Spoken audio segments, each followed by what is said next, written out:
Bem-vindos! A informação que você vai receber a seguir poderá ser importante para seu futuro financeiro. Vai compartilhar com você Fábio de Souza Neto. Fábio é economista e advogado, com especialização em administração de empresas na área de finanças e informática, pela Faculdade de Administração e Economia, hoje FAI Business School, em Curitiba, estado do Paraná. Trabalhou no quarto maior grupo financeiro do país, onde coordenou a área de tecnologia da informação. Foi também professor e coordenador da área de finanças da mesma faculdade, tendo presidido a Associação Nacional de Usuários de Informática e Telecomunicações do Brasil, entidade com mais de 4.000 empresas associadas.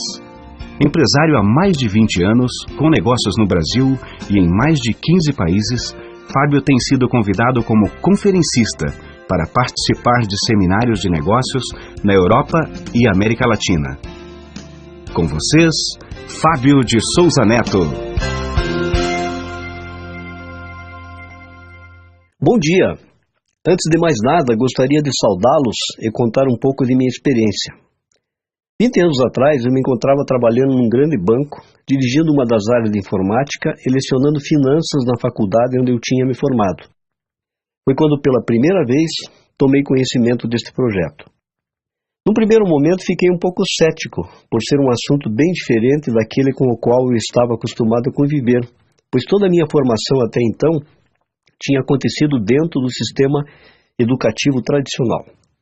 Por outro lado, eu não quis dizer não para algo que não conhecia, pois em nossa vida sempre seremos frutos das decisões que tomamos, e nossas ações serão sempre consequência de nossos pensamentos e de nossas ideias. Sem novas ideias, dificilmente poderemos mudar os resultados que estamos tendo. Decidi, então, pesquisar a respeito do assunto e fiquei surpreso ao perceber que pessoas influentes a nível mundial apoiavam este projeto, assim como também empresas das mais conceituadas. Empresas como IBM, AT&T, Citibank, Ford, General Motors, Goodyear, Motorola, MCI, Apple. Pessoas como o presidente da Câmara de Comércio dos Estados Unidos, Richard Lester, como Donald Trump, Robert Kiyosaki, Charles King, este com doutorado em Harvard, e tantos outros mais. Essas informações estão disponíveis e poderão embasar uma boa decisão a respeito. Nós, talvez como vocês, estávamos trabalhando como empregado e não importa se você é advogado, médico, engenheiro, dona de casa, estudante, é quase certo que você encontrará nesta nossa atividade pessoas que faziam a mesma coisa que você está fazendo. O projeto representa uma proposta para desenvolver um negócio na área empresarial baseada no indivíduo, onde sem capital inicial poderão ser geradas receitas muito interessantes que poderão lhe dar opções de solucionar seus problemas financeiros ou mesmo de atingir maior tranquilidade neste campo. E isto poderá ocorrer sem que você deixe suas atividades atuais. É um negócio onde será necessário estudar, desenvolver um trabalho, mas as perspectivas de resultados são muito atraentes. Neste CD, eu gostaria de fazer alguns comentários em 3 campos. Sobre mudanças que estamos enfrentando nos campos da economia e dos negócios, sobre tendências e paradigmas que estão nos afetando e também fazer algumas sugestões para melhor aproveitar o momento pelo qual estamos passando. Vamos então, em alguns minutos, conversar um pouco sobre esses temas.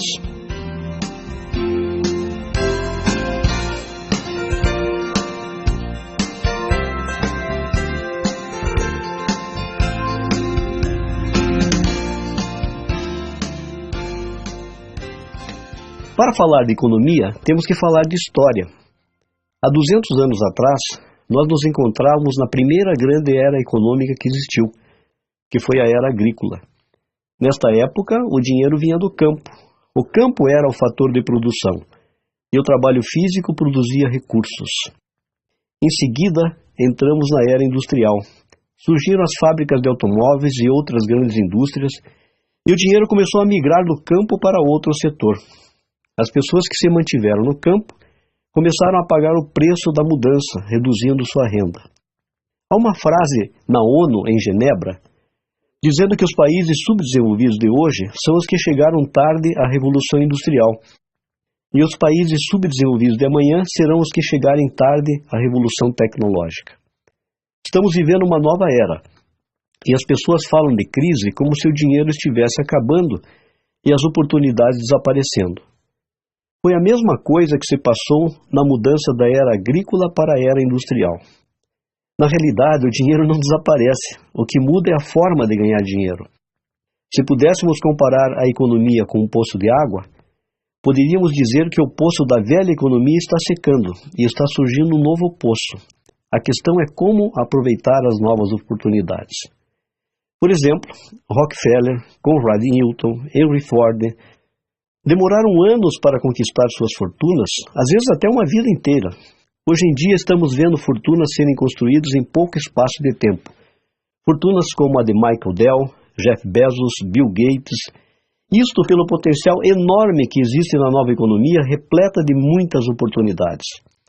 Todos acompanharam recentemente a venda do Instagram para o Facebook por $1 bilhão, onde um jovem de menos de 30 anos de idade, por sinal aqui de Curitiba, teve como sua participação $100 milhões.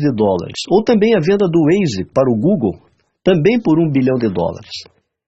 Na era industrial, havia um grande trabalho físico e também mais demanda do que oferta. Havia necessidade de muitos empregados. Nesta nova era chamada do conhecimento, da tecnologia ou da informática, muitas coisas mudaram. As formas de fazer negócios estão mudando. A economia está interconectada. Vivemos um momento apaixonante. Isto significa muitas mudanças na forma como vivemos e na forma como geramos renda. Na área trabalhista, por exemplo, a demanda por emprego era enorme. Em 1990, a maioria das pessoas tinham empregos. Hoje, houve uma enorme redução da demanda, pois 50% têm empregos e os demais são autônomos ou têm suas próprias empresas. Também havia muita estabilidade no emprego. Hoje em dia é comum encontrar demissões em massa, decorrentes de reestruturações, fusões e mudanças constantes. Na Espanha, por exemplo, existem hoje mais de 5 milhões de desempregados.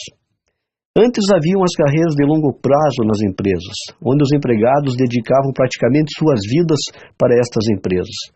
É muito menos comum que isto aconteça nos dias de hoje. Haviam também benefícios atraentes, onde as empresas eram quase como grandes pais. No tempo, no entanto, houve uma enorme redução dos benefícios e também redução de salários. Antes o foco era a especialização. Hoje a educação tradicional já não é mais garantia de emprego. No campo das aposentadorias, os desafios são enormes. No passado haviam poucos aposentados e muitos contribuindo. Hoje a situação está se invertendo. Por exemplo, nos Estados Unidos, em 1950, haviam 16 contribuintes para um aposentado. Em 1960, 5 contribuintes para um aposentado. Atualmente, 3 para 1 e espera-se para 2030 2 contribuintes para um aposentado. Na França, existem 25 milhões contribuindo e 11 milhões de aposentados. Na Alemanha, 32 milhões de trabalhadores contribuindo e 11 milhões de aposentados. E na Itália, vejam só, 20 milhões de trabalhadores e 21 milhões de aposentados. Por esse motivo, estão sempre surgindo novas regulamentações para que se trabalhe mais para receber menos. Isso não irá mudar, porque a causa é a mudança na pirâmide que existia. Antes, o valor da aposentadoria era o suficiente para sobreviver.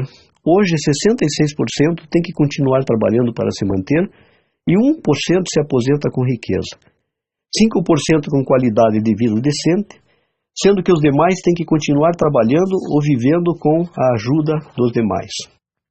Pesquisa desenvolvida pela consultoria Century em 15 países coloca o povo brasileiro como mais preocupado com a situação financeira após a aposentadoria, sendo que apenas 6% dos aposentados têm algum tipo de poupança para complementar a sua renda.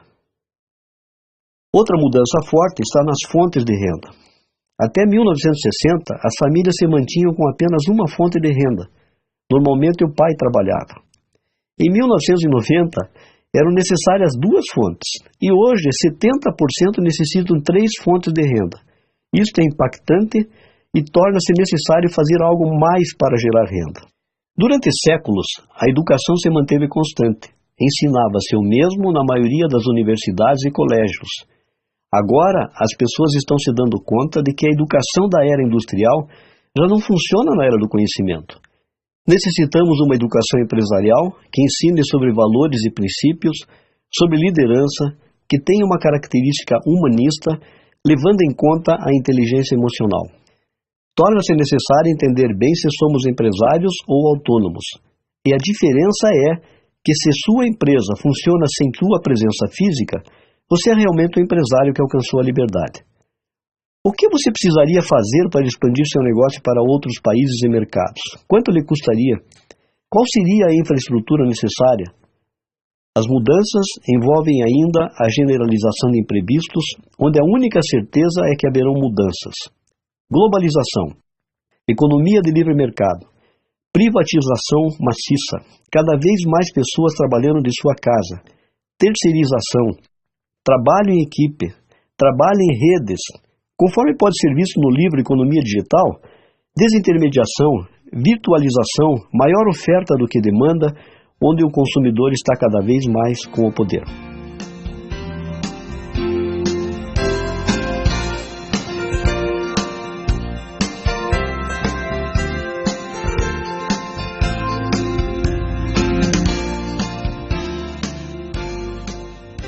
Paradigma é uma série de ideias e conceitos que temos em nossa mente, formada através de nossas experiências e aprendizagem. É um mapa pré-concebido que temos que precisa se ajustar com o tempo. Por exemplo, dizia-se que a Terra era plana. Quando Galileu defendeu que a Terra não era o centro do universo, quase lhe cortaram a língua. As universidades demoraram 150 anos para aceitar a tese de que a Terra era redonda. Temos que levar em conta os paradigmas para analisar as tendências. Tendência é algo que modifica a necessidade coletiva. Por exemplo, quando os telefones celulares foram lançados, os custos eram altíssimos. E o paradigma era que era para gente rica. E hoje há mais telefones celulares do que habitantes no Brasil. Muito mais do que linhas fixas. Com certeza, poucos teriam interesse hoje em abrir uma videolocadora, ou mesmo uma fábrica de CDs, porque todos os dias surgem novos meios de armazenamento de informações mais compactos e mais baratos. No livro Queremos que Você Seja Rico, de Donald Trump e Robert Kiyosaki, dois grandes gênios, cada um em seu setor, são colocados fatores que irão impactar nossa economia. Déficit comercial dos Estados Unidos, desaparecimento da classe média, aumento da distância entre ricos e pobres, redução dos salários no decorrer do tempo, contratação de jovens com salários mais baixos, impacto da geração Baby Boomers, geração que nasceu depois de 1945, quando nasceram milhões nos seguintes 10 anos, são hoje 87 milhões de pessoas que têm guiado as mudanças e tendências. Artigos para os bebês, automóveis, imobiliária. Essa gigante população está se aposentando a partir de 2010, com todos os impactos decorrentes.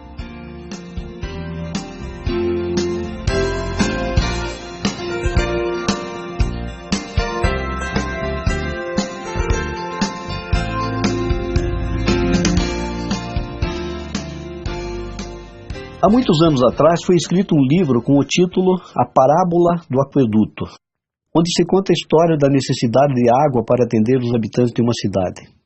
Surgem duas pessoas para dar uma solução. A primeira compra todos os baldes e começa imediatamente a trazer água do rio para atender a população. A segunda, no entanto, constrói um aqueduto e assume a venda da água em toda a cidade, com a possibilidade de expandir o sistema para outras cidades. Isto mostra a possibilidade de diferentes resultados ante uma mesma situação entre trocar o tempo por dinheiro ou criar um sistema que dê origem à renda. O renomado autor Robert Kiyosaki comenta em vários de seus livros sobre o quadrante do fluxo de caixa, mostrando que existem 4 maneiras básicas de gerar renda, ou seja, como empregado, autônomo, dono de negócio ou investidor. Ele mostra também que empregados e autônomos trocam seu tempo por dinheiro, enquanto que donos de negócios e investidores desenvolvem um sistema que faz com que sua presença física, depois que o ativo seja gerado, não seja necessária. Esta possibilidade se tornou ainda mais atraente na era do conhecimento. Ele comenta também que a informação é o maior ativo de nossa época. Em épocas anteriores, para ser rico, era necessário possuir fábricas, gado, minas de ouro, poços de petróleo. Na era da informação e do conhecimento, não são necessários esses recursos. Basta ver os resultados obtidos com o Google, MySpace e outros ativos construídos com base no conhecimento e na tecnologia. Da mesma forma, informação obsoleta, superada e inadequada produz gente pobre. Eis algumas características da oportunidade e que mostram por que o projeto pode ser interessante. Ser dono do próprio negócio, investimento mínimo sem risco, tempo parcial conservando sua atual atividade, capacitação e informação empresarial com valores e princípios de liderança. Esta última parte é de suma importância porque serão informações recebidas de pessoas com resultados concretos na atividade, diferentemente do que pode ocorrer no programa de educação convencional, onde muitas vezes aqueles que ensinam são empregados. Sem necessidade de infraestrutura, de empregados e de estoques, recuperação do capital desde o primeiro mês, assessoria e apoio permanente, sistema comprovado de êxito para duplicar o negócio, potencial de crescimento ilimitado, negócio global baseado em tecnologia com alto toque pessoal. Para o desenvolvimento do projeto, no entanto, é necessário uma atitude de estudante e disposição para aprender, uma atitude de confiança e assumir um compromisso. Nós lhe pedimos, então, que analise as informações aqui colocadas e que também valorize o tempo da pessoa que lhe entregou esse CD, tomando a decisão que for julgada mais apropriada. Caso sua análise seja positiva, você será muito bem-vindo. Será um prazer ajudá-lo a atingir suas metas, sejam elas maior liberdade de tempo, melhor qualidade de vida, maior dedicação para a família, ajudar a outras pessoas, ter mais flexibilidade, gerar uma renda adicional ou mesmo construir uma grande organização dentro das características da nova economia.